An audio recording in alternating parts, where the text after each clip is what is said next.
ఆదనలో యేసయ్యా నీ కృపా ఆధారమే, నా వేదనలలో జయించండి నీ కృపాదరణ, జయించని నీ కృపాదరణ.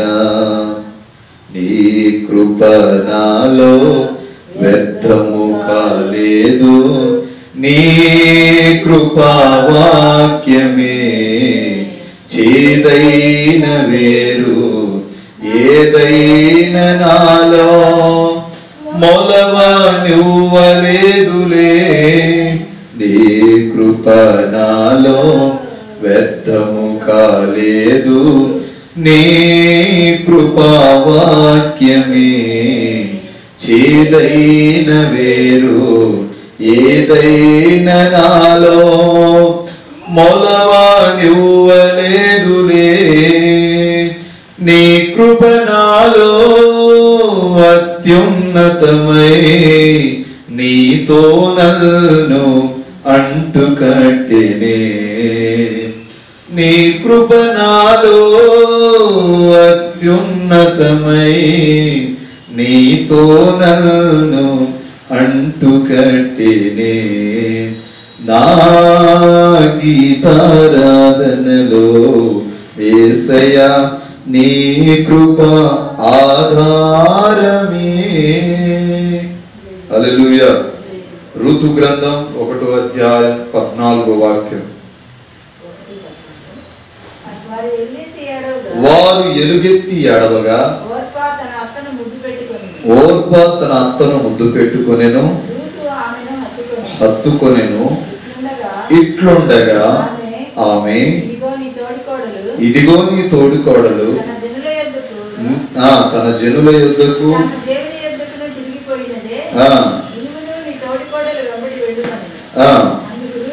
ఋతు నా వెంబడి రావద్దనియు నన్ను విడిచిపెట్టమనియు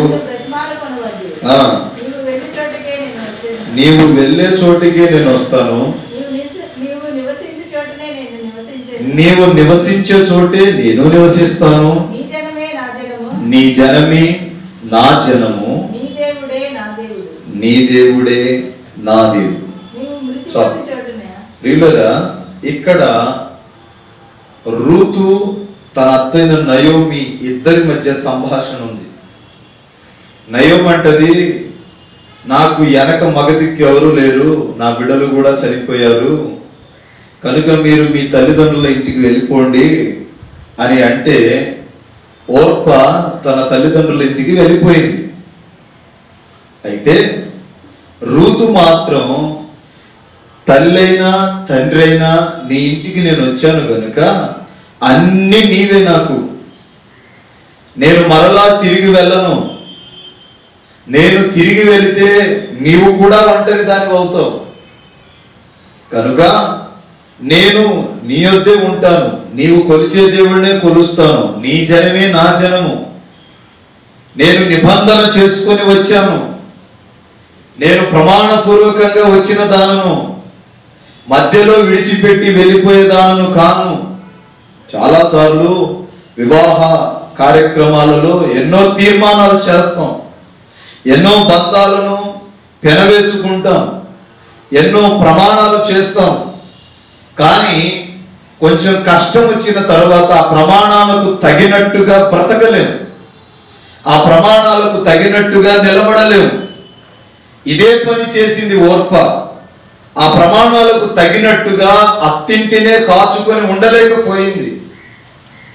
తన యజమానుడు చనిపోయాడన్న విషయం తెలిసిన వెంటనే ఇక నాకు ఇక్కడ ఏం పని, వీళ్లతో నాకు ఏం పని అనుకొని విడిచి వెళ్ళిపోయింది.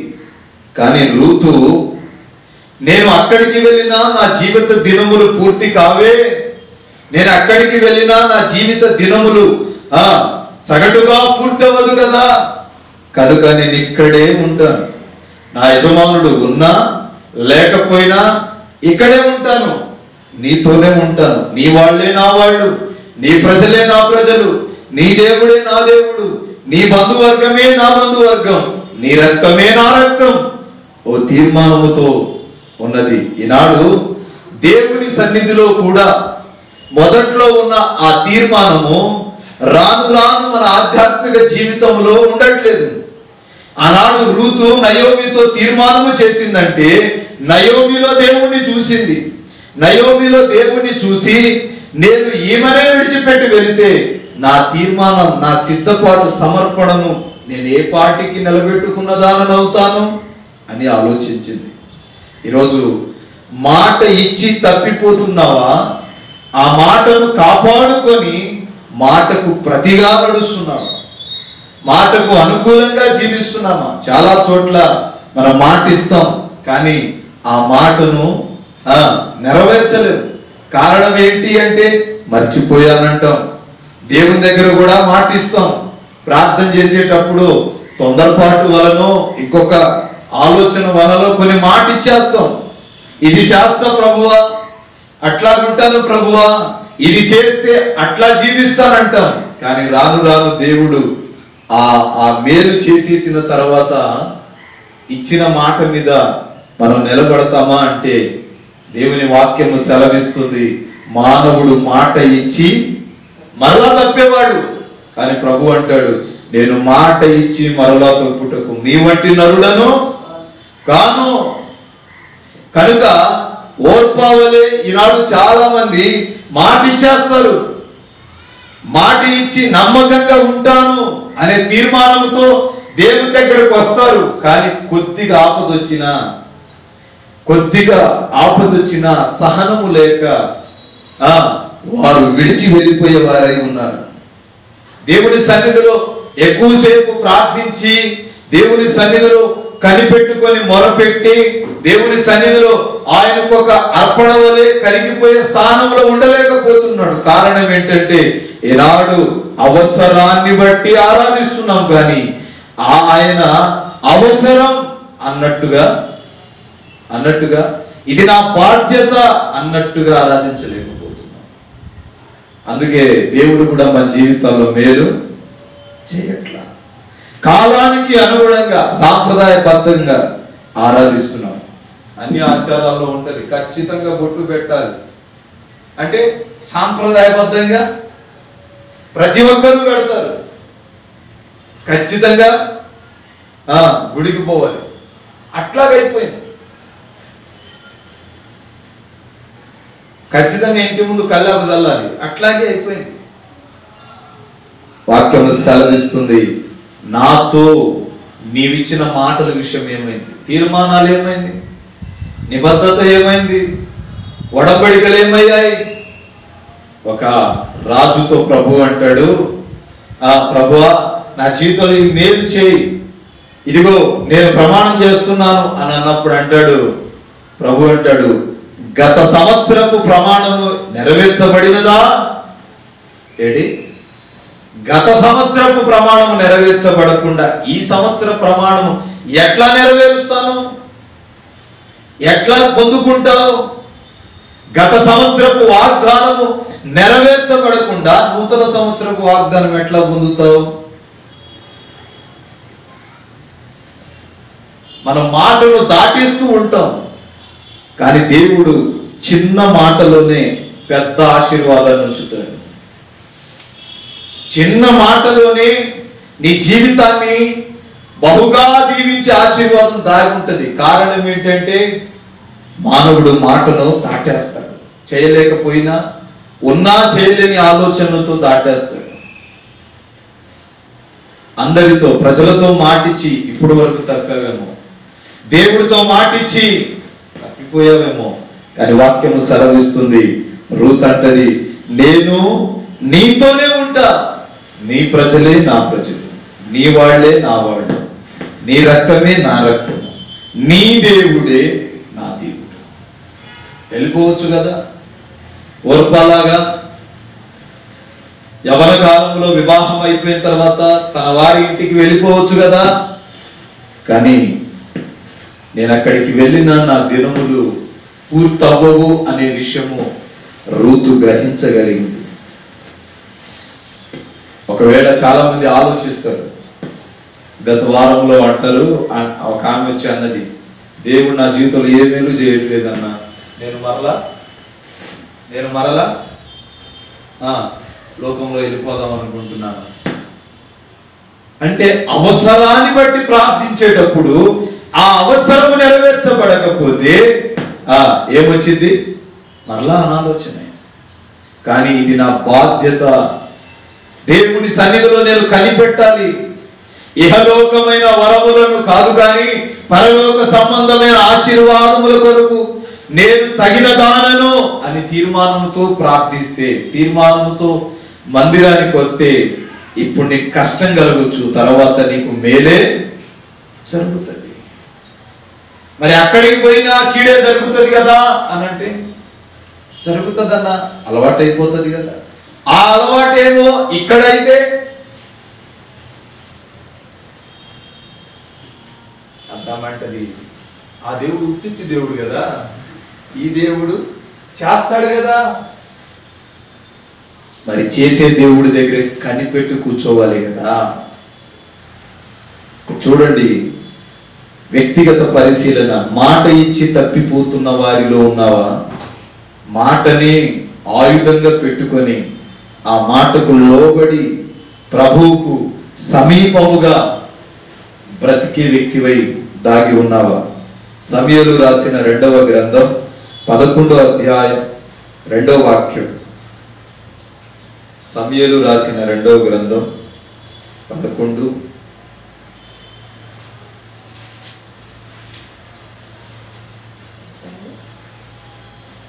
2వ వచనం. ప్రొద్దుగుంకు వేళ లేచి స్నానం చేయి ఒక స్త్రీ కనబడింది. ఆమె బహు సౌందర్యవతి అయి చూచి దావీదు దాని సమాచారం తెలుసుకున్నట్టుగా ఒక దూతను పంపింది. అతడు వచ్చి ఆమె ఎలియాము కుమార్తెయు ఇశ్రాయేలు ఊరియాకు భార్య అయిన బత్షెబా అని తెలియజేయగా దావీదు దూతల చేత ఆమెను పిలువనంపెను. ఆమె అతని ఎద్దకు రాగా అతడు ఆమెతో సన్నిహించాడు. కలిగిన అపవిత్రత పోగొట్టుకొని ఆమె తన ఇంటికి మరలా వచ్చాను. ఆ స్త్రీ గర్భవతి అయి నేను గర్భవతి నైతినని దావీదునకు వర్తమానం పంపుగా దావీదు ఇశ్రాయేలు ఊరియాను నా ఎద్దకు పంపమని దూత ద్వారా యోవాబునకు ఆజ్ఞయించింది. చాలు. 27వ వచనం. అంగలార్చు కాలము తీరిన తరువాత దావీదు దూతలను పంపి ఆమెను తన నగరికి తెప్పించుకొనగా అతనికి భార్యయు అతనికి ఒక కుమారుణ్ణి కనెను. అయితే దావీదు చేసినది యెహోవా దృష్టికి దుష్కార్యం. ఇక్కడ మనకు విషయం తెలియాలి. అసలు దావీదు అలా తప్పు చేయటం కారణం ఏంటి? యెషయికి దావీదు ఎన్నోవాడు?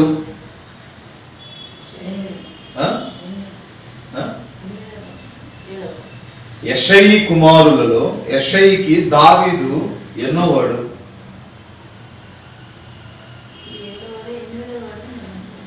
యెషయికి 2 భార్యలు. యెషయి ప్రేమించిన ఒక భార్య ఉంది. ఆమె ప్రేమించి పెళ్లి చేసుకున్న భార్య కొడుకే దావీదు. ఆమె ప్రేమించి పెళ్లి చేసుకున్నాడు. కుమారుడైన దావీదు పుట్టిన వెంటనే దావీదు తల్లి యెషయి పేరు సమాజంలో ఎక్కడ పోతుందోనని దావీదును తీసుకొని తన తల్లిదండ్రుల ఇంటికి వెళ్ళిపోయింది. వెళ్ళిపోయిన తర్వాత దావీదు తాతయ్య అమ్మమ్మల దగ్గరే పెరిగాడు. కొంతకాలానికి పెరిగిపోయిన తర్వాత కొంత యుక్త వయసు వచ్చినప్పుడు తన తల్లి యెషయికి ఉత్తరము రాస్తుంది. నా కుమారుడు పెద్దవాడయ్యాడు అని ఒక వర్తమానం పంపినప్పుడు దావీదును గూర్చి వర్తమానం యెషయి దగ్గరకు వస్తుంది. చూడండి, మిగతా పిల్లలందరినీ ఒకలాగా చూసినా దావీదును మాత్రం ఒకలాగా చూసేవాడు. అయితే మీరు గమనిస్తే సమూయేలు ప్రవక్త యెషయి ఇంటికి వచ్చినప్పుడు ఇంకెవరైనా ఉన్నారా అని ముమ్మాటికి అడిగాడు. అంటే యెషయికి దావీదు ఉన్నాడన్న విషయమే యెషయి మర్చిపోయాడు. తన రాజరికం పోతుందని, తాను రాజుగా నలుగురిలో తల ఎత్తుకోలేని వాడు అవుతాడని యెషయి దావీదును దాచిపెట్టుకుంటూ వచ్చాడు. అందుకే తనకు కావలసినవన్నీ సకల విద్యలన్నీ తన తాతయ్య అమ్మమ్మల దగ్గరే నేర్చుకున్నాడు. ఆ పొలపు గట్ల గొర్రెలను మేపుతూ, తన తాతయ్య అమ్మమ్మలు ఆరాధించే దేవుణ్ణి నమ్ముతూ బాగా విశ్వాసం కలిగి మంచి ప్రార్థనాపరుడయ్యాడు. తన తండ్రి దగ్గరకు వచ్చినప్పుడు ప్రార్థనాపరుడు కాలా దావీదు. తన తాతయ్య అమ్మమ్మల దగ్గరే, తన తల్లి చనిపోయిన తదనంతరం అతడు ఒక మంచి ప్రార్థనాపరుడయ్యాడు. అయిన వెంటనే తనకు కుమారుడు ఉన్నాడు, అతడు మగపిల్లోడు అని ఆ యెషయికి తెలిసిన వెంటనే తన రాజనగరికి పిలుచుకున్నాడు. పిల్లరా, పిలుచుకున్న తర్వాత ఈ 7గురిని నిలవపెట్టినప్పుడు 7గురి మీద రాలా దేవుని అభిషేకం. 7గురి మీద దేవుని అభిషేకం రాలా. సమూయేలు ప్రవక్త యెషయి ఇంటికి వెళ్ళిపోయి ప్రవక్త వచ్చాడంటేనే ఆ రోజుల్లో గడగడ వణికేవారు. దేనికి? ఏ పుట్టు శుభవార్త చెప్తున్నాడో, మరణ శుభవార్త చెప్తున్నాడో, జరగబోయే ఉగ్రతను గురించి చెప్తాడేమో అని గజగజ వణికేవారు. కానీ ప్రియులారా, సమూయేలు ఇంటికి వచ్చిన తర్వాత యెషయితో చెప్తాడు, నీ పిల్లలందరినీ ఒక లైన్లో నిలబడమను. సమూయేలు చేతులు 7గురి మీదకి వచ్చినాయి కానీ దేవుని అభిషేకం రాలా. ఇంకెవరైనా ఉన్నారేమో అని అన్నప్పుడు దావీదు తెల్లవారుజామున 3 గంటలకి వెళ్ళిపోయేవాడంట. ఎక్కడికి? గొర్రెల మందను తీసుకుని. మరలా రాత్రి 11:30-12 గంటలకి ఇంటికి వచ్చేవాడంట గొర్రెల మందను తీసుకుని. దావీదు యెషయి కుమారుడు ఆ ఇంటోడన్న విషయం ఆ ఊళ్ళో వాళ్ళకు కూడా పిల్లరా వచ్చి వెళ్ళిపోతూ ఉన్నాడు. అప్పుడు యెషయికి తట్టింది, ఒకగానొకడు చిన్నోడు ఉన్నాడు, వాణ్ణి పిలిపించండి అనగానే దావీదుకు వార్త వెళ్ళింది. మీ నాన్న నిన్ను పిలుస్తున్నాడు అనగానే పరిగెత్తుకుంటూ వచ్చాడు. అప్పటి వరకు తండ్రి ప్రేమ దావీదుకు తెలియదు. తండ్రి ప్రేమలో పెంపకములో పెరిగినవాడు కాడు. తన తల్లి అతనిని పెంచుతూ తన తల్లిదండ్రుల దగ్గర, తాత అమ్మమ్మల దగ్గర వదిలిపెట్టి చనిపోయింది. తండ్రి ప్రేమ ఏంటో చిన్నతనం నుండి దావీదుకు తెలియదు. పిలుస్తున్నాడు అనగానే పరిగెత్తుకుంటూ వచ్చాడు. కిటికీలో నుండి సమూయేలు అతన్ని చూస్తూ ఉండగా యెహోవా మాట్లాడుతున్నాడు. దేవుడు చెప్తున్నాడు, నేనెన్నుకున్నవాడు ఇతడే, ఇతని తల మీద నూనెను పోసి అభిషేకించమంటాడు. అతడు వచ్చి మోకాళ్ళు వేసిన వెంటనే దేవుడు దావీదును అభిషేకిస్తాడు. అభిషేకించి సౌలు రాజరికానికి పంపిస్తాడు. పిల్లరా, తండ్రి పెంపకములో పెరగలేదు గనుక కొంతవరకు దావీదు దేవునికి భయపడి ఆ తర్వాత దుష్కార్యము చేయుటకు కూడా వెనకాడలేదు. పిల్లలను క్రమశిక్షణలో పెంచకపోతే వారు పాపములో లోకంలో పడిపోవడానికి బానిస మనమేమవుతాం. దానికి కారణం మనమే. దావీదు తండ్రి పెంపకంలో పెరగలేదు, తల్లి కూడా చివరి వరకు పెంచలేదు కనుక అతడు క్రమశిక్షణలో పెంచబడలేదు. కనుకనే లోకంలో పడిపోయాడు. పాపం చేయడానికి కూడా వెనకడుగు వేయలేదు, పాపం చేశాడు. చూడండి, ప్రవక్త వచ్చి ఒక కలభావము చెప్తున్నట్టు తాను చేసిన పాపమంతటిని చెప్తూ ఉంటే దావీదు చూడండి గ్రహించగలిగాడు. వాడెవడు వెంటనే చంపాలి అన్నాడు.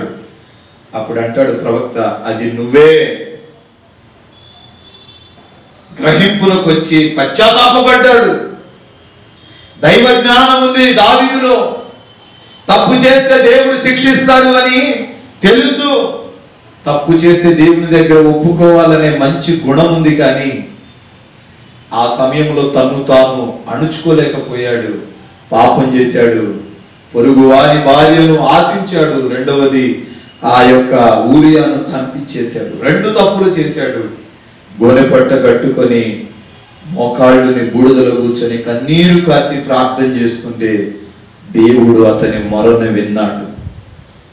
అందుకంటాడు, నిత్యము నేను నిన్ను చూస్తూ ఉంటే నా కళ్ళ ఎదుట ఏ పాపము నేను పాపము చేయకుండా ఉండునట్లు నిత్యము నేను నిన్ను చూడాలా, నీ ముఖ దర్శనం నాకు దయచేయమంటాడు. అంటే తన్ను తాను కట్టుకుంటున్నాడు. నిత్యము నేను నిన్ను చూడాలి, అప్పుడు నేను పాపం చేయలేను. అంటే నేను పాపం చేసి పడిపోతాను. చూడండి, పిల్లలను క్రమశిక్షణలో పెంచకపోతే ఆ యొక్క తప్పు తల్లిదండ్రుల మీదే పడుతుంది. తల్లిదండ్రుల మీదే పడుతుంది. ఒక్కడే ఉన్నాడు, ఇద్దరే ఉన్నారు, ముగ్గురే ఉన్నారు, ఒక్క కూతురే ఉందని గారాబంగా పెంచగలిగితే ఆ గారాబు వాడు యుక్త వయసుకు వచ్చిన తర్వాత వాడి జీవితాన్ని పతనం చేస్తుంది. ఎందుకు పతనం చేస్తుందంటే ఏ సమయంలో ఏ వయసులో ఆ వయసులో వాడిని గర్దిస్తూనే ఉండాలి. ప్రేమించేటప్పుడు ప్రేమించాలి, బుద్ధి చెప్పేటప్పుడు బుద్ధి చెప్పాలి, గర్దించే విషయంలో గర్దించాలి, ఖండించే విషయంలో ఖండించాలి. అలా ఖండించకుండా గర్దించకుండా బుద్ధి చెప్పకుండా ఉంటే వాడు లోకంలో పడిపోయి చివరికి నీకు కన్నీళ్ళే మిగిలిస్తాడు. 100లో 75% మంది పిల్లలు, ఒకళ్ళు ఇద్దరు ఉన్నవాళ్ళు లోకంలో పాపంలో పడిపోయి తల్లిదండ్రులు కన్నీటిని మిగిలిస్తున్నారంటే వాళ్ళను సరి అయిన క్రమంలో ఆ సరి అయిన సమయంలో తల్లిదండ్రులు గర్దించలేదనే అర్థం.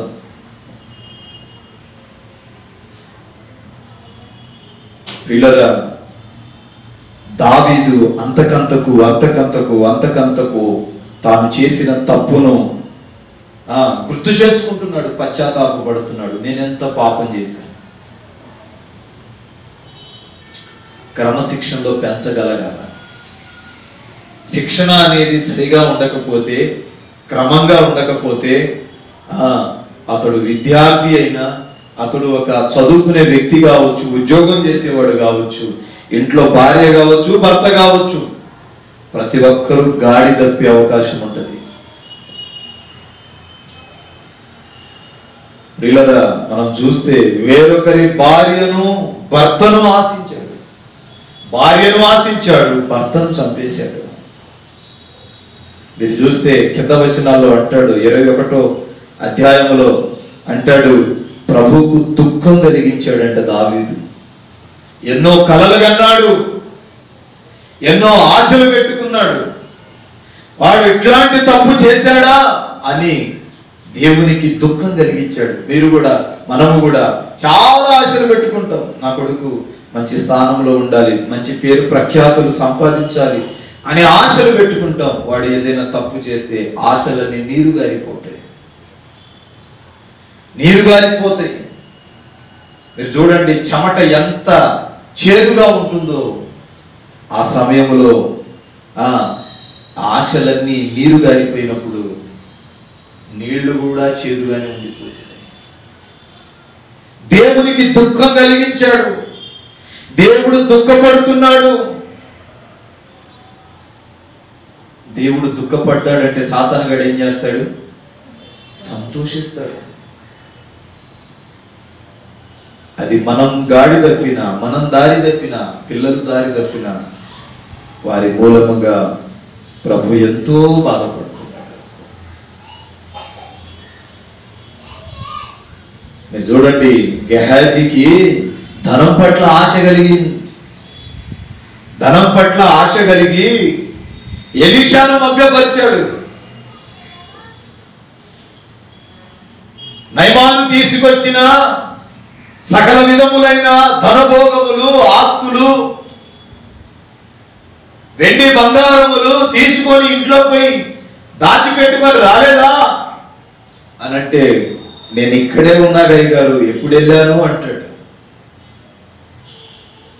అప్పుడు ఎలీషా స్ట్రాంగ్ కౌంటర్ వేస్తాడు. ఏమంటాడో తెలుసా?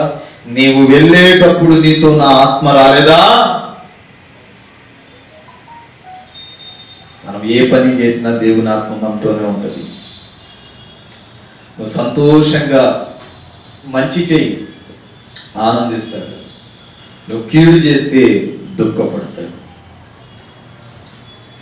ఎలీషా అన్న మాటను మనం దేవునికి పోల్చుకుంటే, గెహజీ స్థానములో నీవు నేను ఉంటే, దేవుడు అంటాడు కదా, నీవు వెళ్ళేటప్పుడు, పాపం చేసేటప్పుడు, లోకానికి బానిస అయ్యేటప్పుడు నీతో పాటు నా ఆత్మ రాలేదా? ఈరోజు ఆత్మను పొంది కూడా పాపానికి బానిస అయ్యేవాళ్ళు లేకపోలేదు. కోపం, ద్వేషం, పగ, ఈర్ష్య, అవమానం, నిందలు ఆత్మను పొందిన వారే, కానీ ఆత్మ యొక్క అర్థాలు తెలియని వారైపోతున్నారు. ఆత్మను పొందినప్పుడు ఆత్మను కాపాడుకొని పరిశుద్ధత కలిగి ప్రభువుకు లోబడి జీవించే ఆ మంచి సావాసములో ఇవ్వడలేకపోతున్నారు, గడవలేకపోతున్నారు, నడవలేకపోతున్నారు. లోకానికి ఇచ్చినంత ప్రయారిటీ దేవుని మందిరానికి ఇవ్వలేకపోతున్నాం. పాపానికి ఇచ్చినంత ప్రయారిటీ దేవుని వాక్యానికి ఇవ్వలేకపోతున్నాం. లోకములో ముసలమ్మ ముచ్చట్లోకి ఇచ్చినంత ప్రయారిటీ బైబిల్ చదువుకునే దానికి ఇవ్వలేకపోతున్నాం. కారణము, సాతానుడు మనోనేత్రములను గుడ్డితనం కలుగజేశాడు. ఏది సత్యమో, ఏది మంచిదో, ఏది కీడో, ఏది నిత్యము నిలుచునో గ్రహించలేకపోతున్నాం. నా మాటలు ముగించడానికి వస్తున్నాను. వ్యక్తిగతంగా పరిశీలించుకో. నీ కుటుంబాన్ని నువ్వు రక్షించే క్రమంలో నీవు దారి తప్పిపోతే వాళ్ళు ఎట్లా రక్షణ పొందుతారు? నీవు గాడి తప్పి ఉంటే, నీవు సక్రమంగా దేవుని దగ్గర దేవుని పాదాలు పట్టుకొని నడవకుండా, ప్రార్థన చేయకుండా ఉంటే నీ కుటుంబం ఎట్లా రక్షణలోకి వస్తుంది? మాట ఇచ్చి ఒకవేళ తప్పిపోయావేమో, నువ్వు ప్రార్థన చేయి. ఎప్పుడైనా మాట ఇచ్చి తప్పానేమో ప్రభువా, దయచేసి నన్ను మన్నించు. పిల్లలను క్రమశిక్షణలో పెట్టక గారాబానికి వదిలేశానేమో, ఇప్పుడు నా పిల్లలే నా మీద తిరుగుబాటు చేస్తున్నట్లు, నా పిల్లలే లోకంలో పడిపోయి ఈ సన్నిధికి దూరం అయిపోతున్నారు. ఇది నా వలనే, నేను చేసిందే, నన్ను క్షమించు. నీవు కన్నీరు కార్చగలిగితే ఆ కన్నీటికి జవాబు నా ప్రభువు త్వరలో దయచేస్తాడు. పిల్లరా, ఎన్ని ఉపదేశాలు విన్నా, వందల మందికి మనం బోధ చేసిన మన కుటుంబము దేవుని సన్నిధిలో నిలకడగా ఉండకపోతే మనం చేసే బోధంతా దేనికి సాదృశ్యమో తెలుసా? పందిపోయి బురదలో దొల్లి మరలా వచ్చి రాజసింహాసనం మీద కూర్చోబెట్టిన ఎంతమందికి ఉపదేశం చేసినా మన కుటుంబం దేవుని పాదాల దగ్గర ఉండకపోతే మనము ఎన్ని ఆత్మలను సంపాదించిన వ్యర్థమే, ఎంత ప్రార్థన చేసినా వ్యర్థమే. వాక్యము సెలవిస్తుంది. ప్రభు అంటాడు, నీవు కుటుంబ సమేతంగా ఉన్నావా నా దగ్గర? అందుకంటారు పెద్దలు, మొదట ఇంట గెలిచి రచ్చ గెలవాలి. నీ ఒక్కడివే, నీ ఒక్కదానివే పరిచర్య చేస్తే దేవుడు నీకు అంత ఆయుష్ను, ఆరోగ్యాన్ని, బలాన్ని ఇచ్చినప్పుడు కుటుంబ సమేతంగా పరిచర్య చేయి. నీ ఆశీర్వాదాలకు అదుపుండదు. సాతానుగాడు కాదు, ఇతరుడు మాట్లాడాలంటేనే భయపడతాడు, జడిస్తాడు. పిల్లరా, ప్రభువుకు దుఃఖం కలిగించే పనులు మనం ఏమీ చేయకూడదు. దేవునికి దుఃఖం కలిగించిన రోజు మనం బ్రతికి ఉన్నా మన బ్రతుకుకు అర్థం ఉండదు. మనం వలన దేవుడు సంతోషపడాలి కానీ బాధపడకూడదు. ఆ బాధను మనం ఎన్నింటికీ కలగనివ్వకూడదు. కనుక వాక్యం సెలవిస్తుంది, వ్యక్తిగత పరిశీలన చేసుకో. మాట ఇచ్చి తప్పిన వాడై ఉన్నావా? దేవునికి దుఃఖపరిచేవాడై ఉన్నావా? సంతోషపరిచేవాడై ఉన్నావా? పిల్లలు క్రమశిక్షణలో పెంచగలుగుతున్నావా? లేదా వాళ్ళు గాడి తప్పిపోయారా? ఏదైనా నీవు గాడి తప్పగలిగితే దారిలో ఈ రాత్రి ఈ పగలు నా ప్రభువు పెట్టునుగాక. ఈ కొద్ది మాటలు దేవుడు దీవించునుగాక. మోకరించండి, ప్రార్థన చేద్దాం. ప్రేమాస్వరూపి దయగలిగిన మా తండ్రి పరిశుద్ధ పాదాలకు స్తోత్రాలు. దేవా, ఉదయకాలాన్ని ప్రభాత ఆరాధన ప్రప్రథమంగా లోకములో లోక పనులలోకి వెళ్ళక నీ పాద సన్నిధికి వచ్చి మిమ్మల్ని సేవించి ఆరాధించుటకు అల్పులమైన మాకు మీరు ఇచ్చిన కృపను బట్టి స్తోత్రాలు. నాయన, ఉదయాన్నే నీ కంఠస్వరం మేము వినుటకు కృప చూపాము. ఎన్ని పుణ్యకార్యాలు చేసుకుంటే ఉదయాన్నే నిన్ను సేవించే ఆ యొక్క మంచి సదవకాశం కలుగుతుంది. మమ్మల్ని ప్రేమించి ఉదయాన్నే ప్రప్రథమంగా నీ ముఖాన్ని చూసే కృపనిచ్చావు. అందును బట్టి వందనాలు. వచ్చిన బిడ్డలను దీవించండి, ఆశీర్వదించండి. వ్యక్తిగతంగా మమ్మల్ని మేము పరిశీలించుకుంటున్నాం. మా కుటుంబాలలో మేలు చేయండి. మాట ఇచ్చి తప్పిపోయామేమో దేవా, ఏదైనా గత సంవత్సరాలలో మాట ఇచ్చి ఉంటే తండ్రి, దావీదంటాడు, నేను చేసిన పాపము నీవు దృష్టిలో పెట్టుకోవద్దు, నన్ను మన్నించమని వేడుకుంటాడు.